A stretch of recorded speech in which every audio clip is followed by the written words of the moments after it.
Hi everyone. So while I'm here, I just got a reminder about, doing an attestation for a website. So I signed up with this online platform. It's called CAQH ProView, and it's an online platform. It is secured.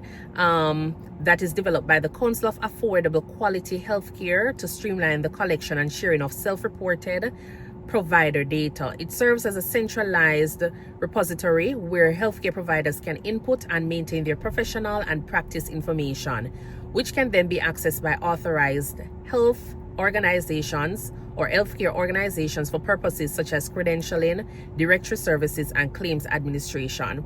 So yes, I totally forgot to make mention of this, and I will go ahead and put some information as well on like your NPI DEA. But for this CAQH ProView, what it does is that, you see, when you're working as a nurse practitioner or a doctor, we can go ahead and upload all of our information on this website. The information that you're gonna upload is gonna be your NPI DEA. You're gonna upload your certifications as well, so your BLS, PALS, all of those certifications that are more specific to your area of work.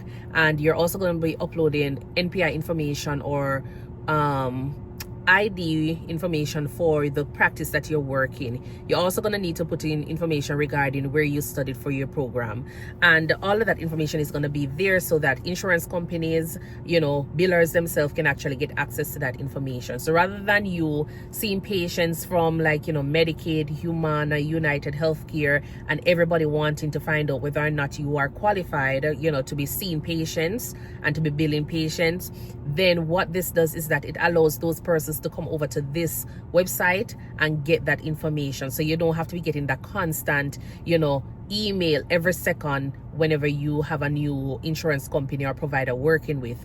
And sometimes as well, it benefits you. So for example, you're applying for a job, and if you already have all of these on this website, some employers, what they will do is they will go to this website and look up information about you. So say for example, they have 5 good candidates for the job, and they feel as though it's a difficult situation to choose one of the persons there, then they can go on this website and look up who is ready to start working tomorrow, and that's where they will go and see your NPI, DEA, they will see your malpractice insurance. All of those things that will get you ready to start working is going to be available on that website. And so some providers or employers will go ahead and use that website to make their decision in finalizing who is a better candidate. So I would just encourage persons to go ahead and do it.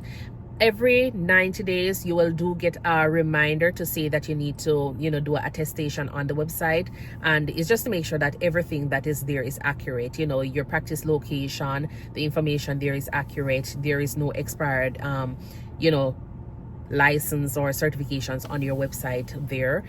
So you get that that little notification 3 weeks or 2 weeks in advance to prepare you to getting all of those updated on the system. Another thing that is important is when you're doing the registration on the website, there's going to be a section where it talks about the credentialing office or agency. You can always put whoever name you want, but what that is going to do is going to give them that authority to go into your account and do whatever on your behalf.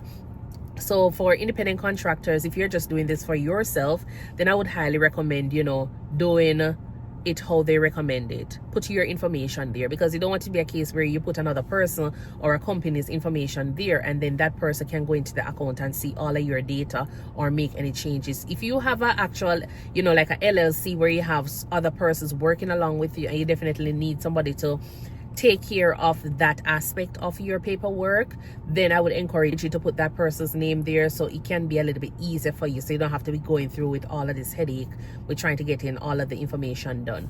But if you're doing it just for yourself to practice independently, see patients on a daily basis, then I would just say put your name there so everything comes through you make the decision if you want to change anything on the system. And for me as well, I think it kind of, in terms of confidentiality and privacy with other companies that you're working with, you kind of feel a little bit more comfortable doing that. Because just imagine you give your current boss, no information, and you're working for 5 other company. Your boss is gonna know that you're working for Tom over that side and Jack over that side. So just to kind of get your life a little bit private when it comes on to your work employment, then I would say put your name there. But apart from that, it's a pretty easy process. I didn't have to pay for anything. The process takes about 10-15 minutes, because as I say, it's just general information regarding you, where you studied, and your practice location.